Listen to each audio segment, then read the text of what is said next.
आस बनी डंडे वाली भूत। डंडे वाली भूत। शिखा की नई नई शादी हुई थी। उसका मायका और ससुराल दोनों कानपुर में ही थे, इसलिए उससे मिलने उसके भाई अक्सर आते जाते रहते थे। ये बात शिखा की सास मीना को बिल्कुल पसंद नहीं थी। मम्मी जी, आज राहुल भैया आ रहे हैं। कौन? तेरे चाचा का लड़का? जी मम्मी जी। अरे पर वो तो दिल्ली में रहता है ना।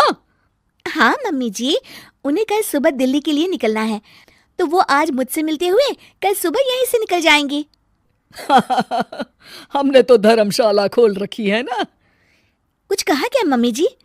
मैंने कहा हाँ हाँ, आने दे तेरे भैया को, जमकर खातिरदारी करेंगे।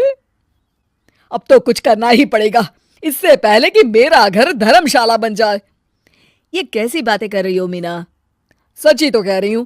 अभी इसकी शादी को साल भर भी नहीं हुआ और आए दिन इसके घर वाले आ धमकते हैं। अरे तो क्या हुआ, वो इसी शहर में रहते हैं तो हाल चाल लेने आ जाते हैं। इस बार मैं उनका हाल और चाल दोनों ही बिगाड़ दूंगी। अब बहुत हो गया जी। अरे ये कैसी बातें कर रही हो, हे भगवान। बस आप तो देखते जाइए। शाम को राहुल आता है। नमस्ते आंटी, कैसे हैं आप लोग? हम लोग तो ठीक है, तुम कैसे हो बेटा? मैं भी अच्छा ही हूँ आंटी। बस आज रात के बाद नहीं रहोगे। चलिए भैया, मैं आपको हमारा घर दिखाती हूँ। रात में खाने के टेबल पर शिखा, रोहित कहीं दिखाई नहीं दे रहा।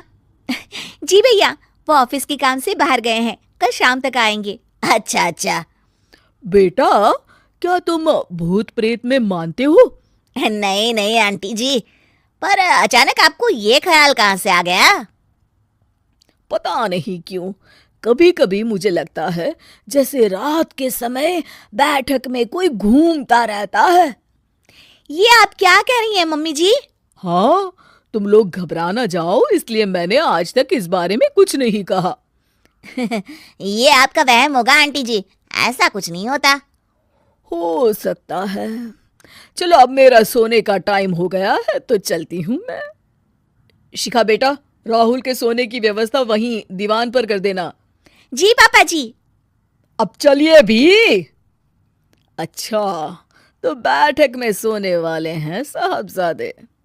क्या बड़बड़ा रही हो? कुछ नहीं, आप सो जाइए। मीना और महेश के सोने के बाद शिखा और राहुल आपस में बात कर रहे होते हैं, तभी डोरबेल बजती है। अरे आप!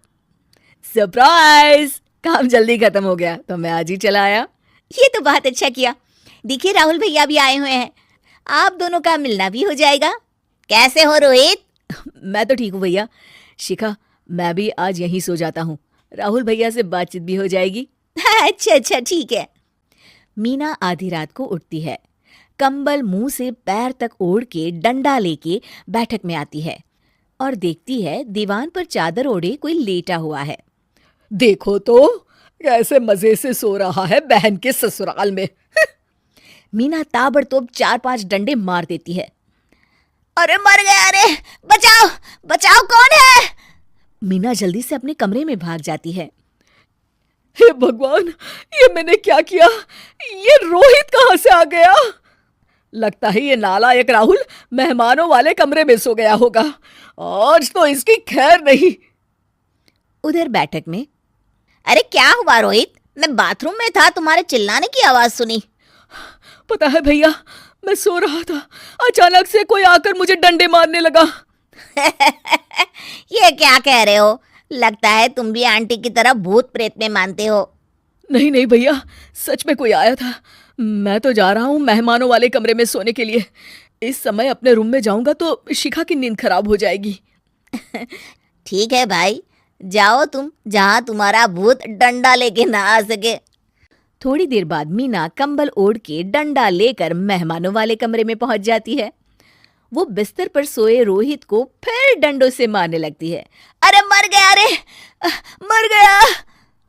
तू भूत प्रेत में नहीं मानता ना? ये ले, अब डंडे खा। हैं? ये तो माँ की आवाज है। रोहित कंबल खींच देता है। बेटा तू!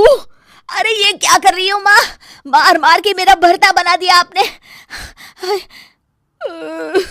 माफ कर दे मेरे लाल, मैंने तो तुझे ही मार मार के लाल कर दिया। मैं तो उस राहुल के बच्चे को सबक सिखाना चाहती थी। राहुल भैया को?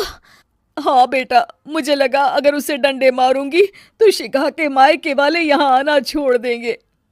हे भगवान, माँ, ये घर शिखा का भी है, उसके घर वाले जब चाहे आ सकते हैं।